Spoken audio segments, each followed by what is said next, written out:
अगर इंजीनियर्स ना हो तो काम कैसे होगा? अगर शिक्षक ना हो, प्रोफेसर ना हो, लेक्चरर्स ना हो तो पढ़ाई कैसे होगी?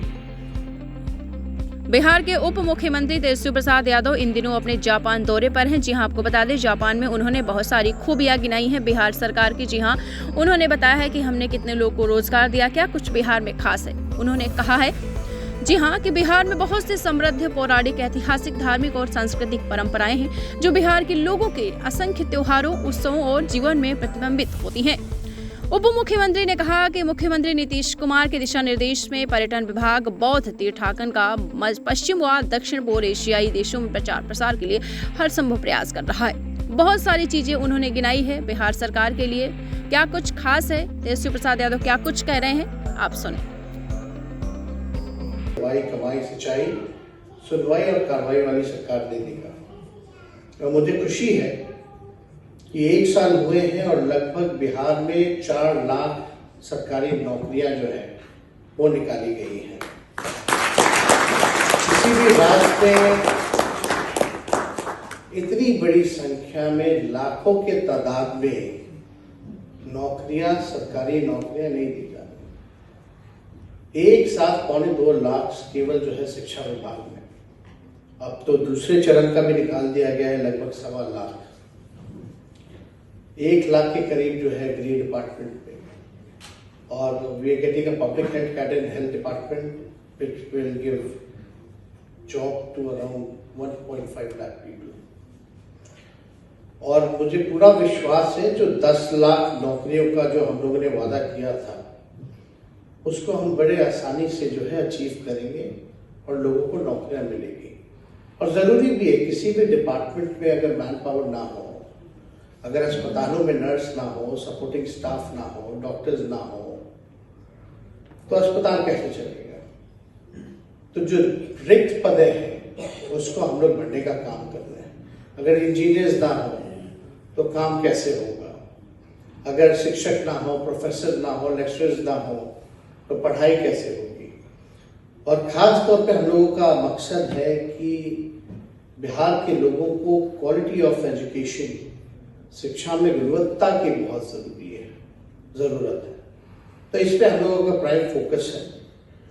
बेरोजगारी तो सबसे बड़ा दुश्मन है ही, लेकिन लोगों को अच्छी शिक्षा मिले, बेहतर लोगों को सुविधा मिले, इसके लिए भी हमारी सरकार जो है काम कर रही है। और खास तौर पे जो स्वास्थ्य विभाग है और संस्कृति के अभिन्न अंग होते हैं, ये मेरा जो है मानना है।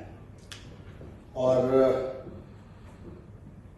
हम लोगों की कोशिश है कि बिहार को हम लोग जो है आगे बढ़ाएं।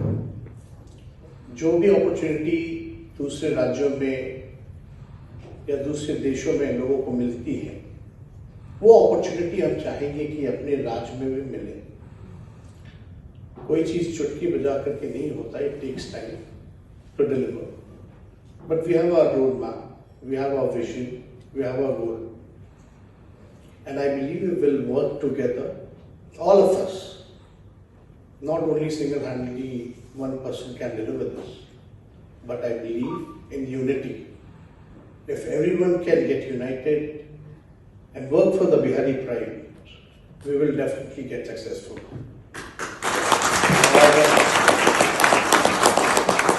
खुशी इस बात की है कि अभी तो सरकार में आए हुए, मुख्यमंत्री बने हुए 1 साल से कुछ ही महीने हुए हैं, लेकिन काफी बड़े बड़े काम हम लोगों ने किए।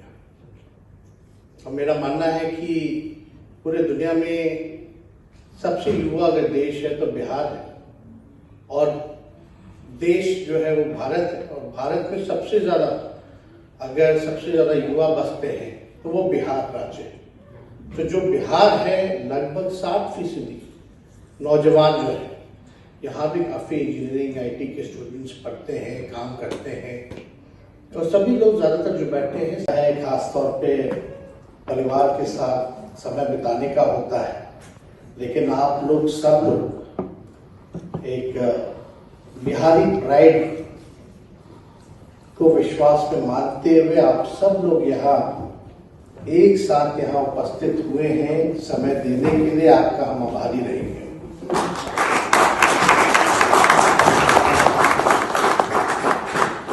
और आनंद जी ने दीक्षांत एडुटेक लाया है दीक्षांत डिजिटल क्लास। दीक्षांत डिजिटल क्लास का उपयोग कर छात्र बना सकते हैं पढ़ाई को बेहद आसान और मजेदार। दीक्षांत डिजिटल क्लास को स्कूल में बैठकर देखना है तो पेन ड्राइव और स्मार्ट टीवी बनेगा सही माध्यम। चलिए अब ये भी जानते हैं कि दीक्षांत डिजिटल क्लास का फी स्ट्रक्चर क्या होगा। नर्सरी से लेकर यूकेजी के लिए 7,000, नर्सरी से लेकर दूसरी कक्षा के लिए 12,000, नर्सरी से लेकर 5वीं तक के लिए 18,000, नर्सरी से लेकर 8वीं तक के लिए 24,000, नर्सरी से लेकर 10वीं तक के लिए 30,000। अगर आपको डेमो करना है तो उसके लिए आप दीक्षांत डिजिटल क्लास के यूट्यूब चैनल को विजिट कर सकते हैं। हमारे यूट्यूब चैनल को सब्सक्राइब और फेसबुक पेज को लाइक करना ना भूलें। धन्यवाद।